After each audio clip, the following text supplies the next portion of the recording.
O Senhor esteja com vocês. Ele está no meio de nós. Evangelho de Jesus Cristo, segundo Lucas. Glória a vós, Senhor. Naquele tempo, os 2 discípulos contaram o que tinha acontecido no caminho e como tinham reconhecido Jesus ao partir do pão. Ainda estavam falando quando o próprio Jesus apareceu no meio deles e lhes disse: "A paz esteja convosco." Eles ficaram assustados e cheios de medo, pensando que estavam vendo um fantasma. Mas Jesus disse: "Por que estáis preocupados? E por que tendes dúvidas no coração? Vede minhas mãos e meus pés. Sou eu mesmo. Tocai em mim e vede. Um fantasma não tem carne nem ossos, como estáis vendo que eu tenho." E dizendo isso, Jesus mostrou-lhes as mãos e os pés. Mas eles ainda não podiam acreditar, porque estavam muito alegres e surpresos. Então Jesus disse: "Tendes aqui alguma coisa para comer?" Deram-lhe um pedaço de peixe assado. Ele tomou e comeu diante deles. Depois disse-lhes: "São estas as coisas que eu vos falei quando ainda estava convosco. Era preciso que se cumprisse tudo o que está escrito sobre mim na lei de Moisés, nos profetas e nos salmos." Então Jesus abriu a inteligência dos discípulos para entenderem as Escrituras e lhes disse: "Assim está escrito: o Cristo sofrerá e ressuscitará dos mortos no terceiro dia, e no seu nome serão anunciados a conversão e o perdão dos pecados a todas as nações, começando por Jerusalém. Vós sereis testemunhas de tudo isso." Palavra da salvação. Glória a vós, Senhor. Sobre nós fazei brilhar o esplendor de vossa face. Sobre nós fazei brilhar o esplendor de vossa face. Prezados irmãos e irmãs, com alegria então estamos reunidos nesta tarde de domingo, esse ambiente bom pela temperatura, mas também por essa proximidade das pessoas que com todo cuidado se encontram para celebrar. O templo definitivamente não é a realidade mais importante, mas claro que é um espaço, um ambiente bom, porque o templo verdadeiro é o povo, é toda a casa comum que Deus cria, e é cada pessoa, cada um de nós, cada uma, é templo vivo de Deus. Esse é o templo principal, essencial, que precisa ser frequentado, cuidado e percebido como a presença de Jesus Cristo, vivo, ressuscitado, em cada pessoa e no nosso meio. Essa compreensão, essa concepção, ela tem consequência direta na nossa vida, porque quando se percebe na fé, pela graça de Deus, que o nosso Deus não é distante, não é uma energia, é uma pessoa, e uma pessoa que se encarna, que sofre, que morre, como hoje resume Pedro na primeira leitura, mas que está vivo no nosso meio. E a imagem mais expressiva, mais presente de Deus vivo no nosso meio é cada pessoa, e são todas as pessoas. Isso é fundamental. Estamos celebrando o terceiro domingo da Páscoa, que é essa passagem, pelo menos enquanto proposta para nós todos e todas, de uma vida pior para uma vida melhor.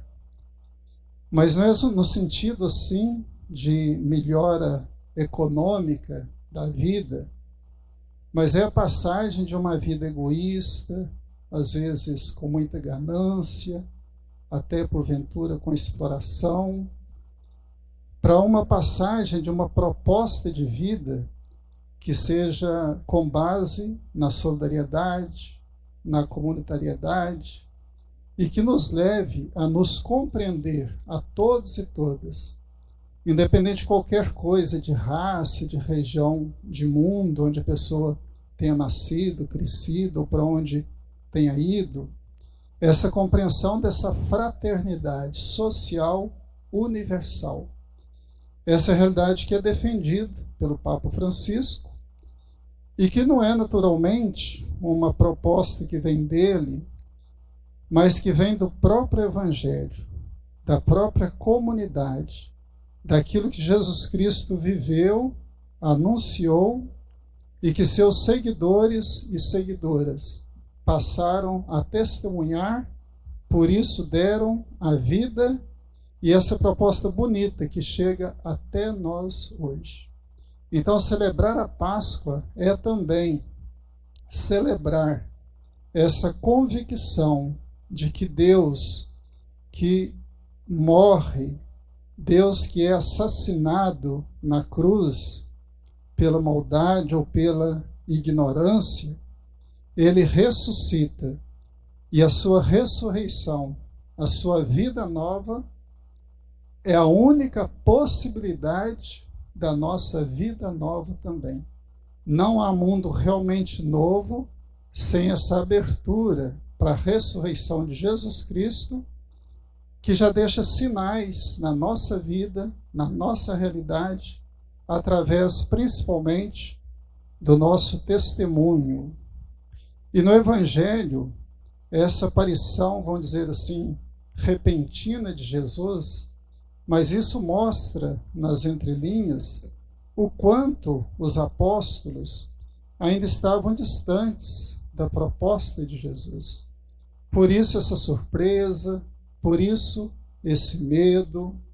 Mas entre as várias mensagens sobre as quais poderíamos refletir, nós gostaríamos de pensar ao menos duas que aparecem com muita clareza nesse Evangelho de São Lucas.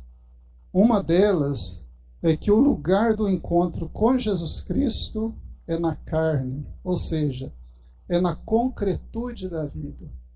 Os louvores, tudo mais ajuda e é bom, mas realmente só encontra Jesus Cristo quem se insere na vida, no cotidiano, na crueza, nos desafios imensos colocados para nós hoje, desafios estruturais agravados naturalmente pela pandemia. É nesses desafios, na carne da humanidade, na carne de toda a criação e de todas as criaturas, é que se encontra Deus. Deus não se encontra distante, lá no alto, naquelas coisas que podem ser até muito bonitas, mas ficam muito no mundo ilusório. Deus está vivo, presente, ressuscitado nessa carne, essa carne que existe na concretude da vida. E uma outra mensagem é que Deus se encontra de modo especial nessa carne ferida, portanto, os mais empobrecidos. Hoje o Brasil ele segue em retrocesso, voltando para trás, como se diz, com pelo menos mais de 120 milhões de pessoas que não têm o alimento direito, não têm o alimento como nós.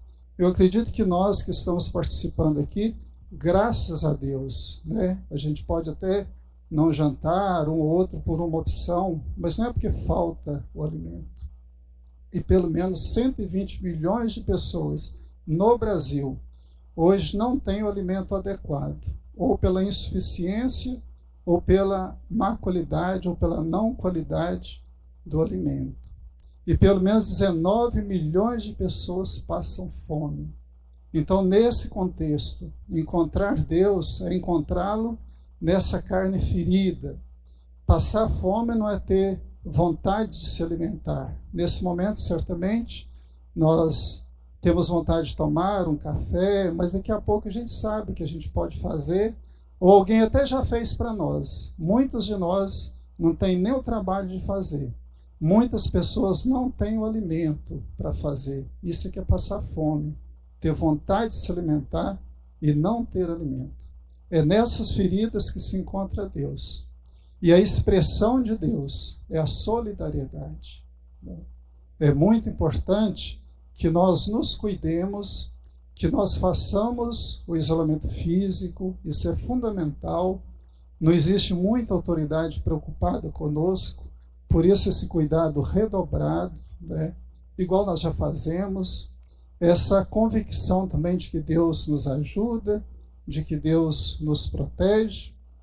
Mas esse isolamento físico, ele não pode ser uma espécie de salvar a nossa pele, porque isso seria um egoísmo.